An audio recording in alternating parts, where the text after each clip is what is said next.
नमस्कार. माझं नाव दीपाली देशपांडे. गेल्या वर्षीच्या ऑक्टोबर महिन्यात माझं हे पुस्तक प्रसिद्ध झालं, दासबोध दर्शन. समर्थ रामदासांनी लिहिलेल्या दासबोध या ग्रंथावर मी हे पुस्तक लिहिलेलं आहे. त्याआधी 2 वर्ष मी या पुस्तकाचं लिखाण करत होते. दासबोध हा खरंच एक अलौकिक ग्रंथ आहे. आज 350 वर्ष झाली तरी त्या ग्रंथाचं महत्त्व टिकून आहे. असं काय आहे या ग्रंथामध्ये, की आज 350 वर्षांनंतर सुद्धा हा ग्रंथ वाचला पाहिजे?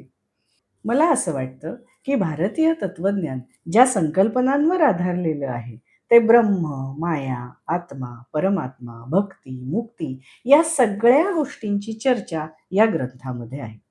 पण या काही मूर्त वस्तू नव्हेत, या संकल्पना आहेत. या संकल्पना आपल्या आयुष्यात कशाला जोडायच्या हे प्रत्येकाने ठरवायचं. म्हणजे उदाहरणार्थ परमेश्वरापर्यंत पोहोचणं हे प्रत्येकाच्या आयुष्याचं ध्येय असतं. पण परमेश्वराची व्याख्या मात्र प्रत्येकाची वेगवेगळी असू शकते. अशा वेळेला आपल्या परमेश्वरापर्यंत पोहोचण्यासाठी या संकल्पना आपल्याला मदत करतात. प्रत्येकाला आपापला ईश्वर सापडावा, त्याकडे त्याची वाटचाल व्हावी, यासाठी दासबोध हा ग्रंथ आपल्याला मदत करतो आणि म्हणून तो वाचला पाहिजे. दुसरं असं, की तत्वज्ञान हा जरी या ग्रंथाचा मोठा भाग असला, तरी हा एक सार्वकालिक मार्गदर्शक असा ग्रंथ आहे. म्हणजे व्यक्तीच्या प्रगतीबरोबरच एक सामाजिक भान देण्याचं काम हा ग्रंथ करतो. सुदृढ व्यक्ती ही सुदृढ समाजाची गरज असते. पण सुदृढ समाज हे देशाच्या उन्नतीचं प्रतीक असतं आणि म्हणून दासबोध हा प्रत्येक व्यक्तीला मार्गदर्शन करतो. म्हणजे व्यक्ती कशी असावी, त्याचं आचरण कसं असावं, समाज कसा असावा, समाजाचं नेतृत्व करणारे नेते कसे असावेत, या सगळ्याबद्दल हा ग्रंथ अगदी सविस्तर आणि स्पष्ट भाष्य करतो.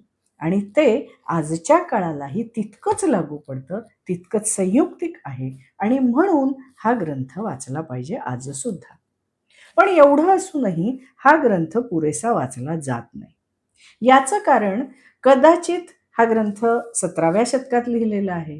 त्यामुळे त्याची भाषा आजच्या मानानं किंचित कठीण आहे. आणि दुसरं म्हणजे आजचं जीवन इतकं गतिमान झालेलं आहे, की एवढा मोठा ग्रंथ वाचायला आज वेळच असत नाही आणि त्यामुळं तो वाचला जात नाही.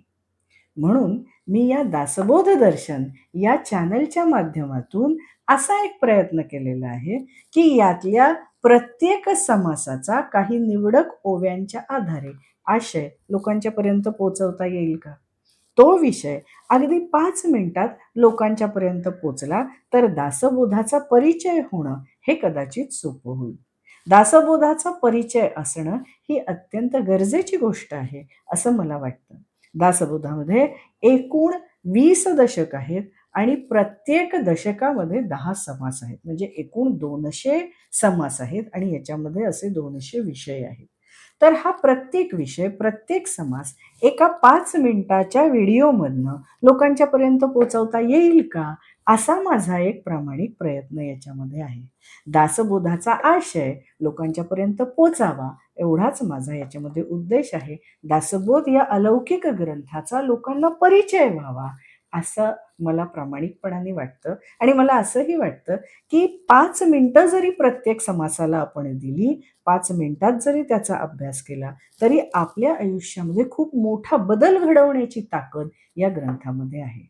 मला असं अगदी प्रामाणिकपणाने वाटतं आणि म्हणूनच मी दासबोध दर्शन हे चॅनल घेऊन आपल्यासमोर आज आलेली आहे. मला असं वाटतं, की हा माझा प्रयोग आपल्यालाही आवडेल आणि म्हणून माझी अगदी नम्र विनंती आपल्या सगळ्यांना आहे, की या चॅनलला नक्की सबस्क्राईब करा आणि 5 मिनिटं द्या दासबोधासाठी. आता आपण प्रत्यक्ष दासबोधाच्या अभ्यासाकडे वळूया.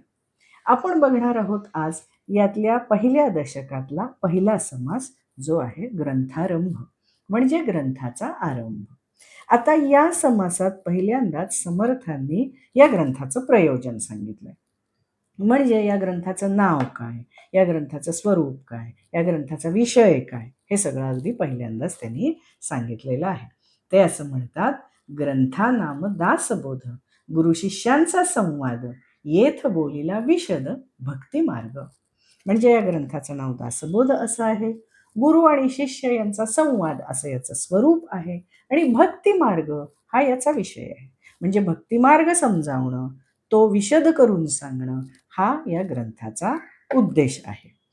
त्यासाठी पुढं याच्यामध्ये भक्ती, ज्ञान, वैराग्य, आत्मस्थिती, सायुज्यमुक्ती या सगळ्याचं अगदी भरपूर विवेचन समर्थांनी केलेलं आहे, जे आपण हळूहळू बघणार आहोत. म्हणजे तत्वज्ञानातले वेगवेगळे विषय काय आहेत, वेगवेगळे विचार प्रवाह काय आहेत, ब्रह्म, परब्रह्म म्हणजे काय, हे सगळं या दासबोधामध्ये सांगितलेलं आहे. पण सगळ्यात महत्वाचं म्हणजे मी कोण हे ओळखायला हा ग्रंथ मदत करतो. समर्थ असं म्हणतात, मुख्य ब्रह्माचा निश्चयो, नाना मतांचा निश्चयो, आपण कोण हा निश्चयो बोलिला असे. मी कोण किंवा कोहम याचा शोध सतत प्रत्येक मनुष्य घेत असतो. ते शोधण्याचा मार्ग म्हणजे परमार्थ आणि तो या ग्रंथामध्ये विशद करून सांगितलेला आहे. खरं तर कोहम याचा शोध प्रत्येक माणसानं आपला आपणच घ्यायचा असतो. पण तो शोध घेण्यासाठी हा ग्रंथ आपल्याला मदत करतो. आता कशी मदत करतो? तर वेगवेगळ्या ग्रंथांचा अभ्यास करून म्हणजे वेद, वेदांत, उपनिषद, अनेक गीता या सगळ्यांचा अभ्यास करून त्याचं एक सार या ग्रंथामध्ये सांगितलेलं आहे. पण तरी सुद्धा आणखीन महत्वाचं म्हणजे हा ग्रंथ अनुभवसिद्ध आहे असं समर्थ मुद्दाम सांगतात. आधी अनुभव किंवा आत्मप्रचिती घेऊन मग हा ग्रंथ सांगितलेला आहे असं ते म्हणतात. ते म्हणतात, नाना ग्रंथांच्या संमती, उपनिषदे वेदांत श्रुती आणि मुख्य आत्मप्रचिती शास्त्रे सहित.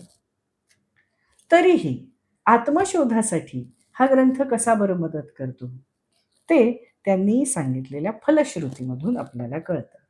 अगदी या पहिल्याच समासामध्ये या ग्रंथाची फलश्रुती सुद्धा समर्थांनी सांगितलेली आहे.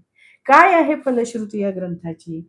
तर आता श्रवण केली याचे फळ, क्रिया पालटे तात्काळ. माणसाच्या वर्तणुकीत बदल होणार आहे आणि तोही लगेच, तात्काळ. क्रिया पालटे तात्काळ हे जे आहे ना, हेच या ग्रंथाचं सगळ्यात मोठं फळ आहे. ब्रह्म, माया, आत्मा, परमात्मा, संसार, परमार्थ याबद्दलचे सगळे गोंधळ, गैरसमज, अज्ञान दूर होऊन माणूस खऱ्या अर्थी ज्ञानी होईल असं समर्थांना म्हणायचं आहे. ते असं म्हणतात, नासे अज्ञान दुःख भ्रांती, शीघ्रची येथे ज्ञान प्राप्ती, ऐसी आहे फळश्रुती ये ग्रंथी. आता हे ज्ञान होणं म्हणजेच कोहमचं उत्तर मिळणं, नाही का?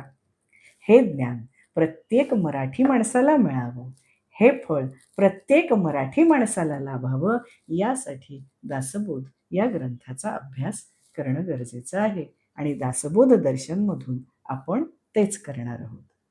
हा होता दासबोधाच्या पहिल्या दशकातला पहिला समास. पुढच्या वेळेला आपण बघणार आहोत पहिल्या दशकातला दुसरा समास, गणेशस्तवन. पण त्याआधी दासबोधाचा थोडक्यात परिचय करून घेण्यासाठी दासबोध दर्शन या चॅनलला सबस्क्राईब करा आणि 5 मिनिटं द्या दासबोधासाठी.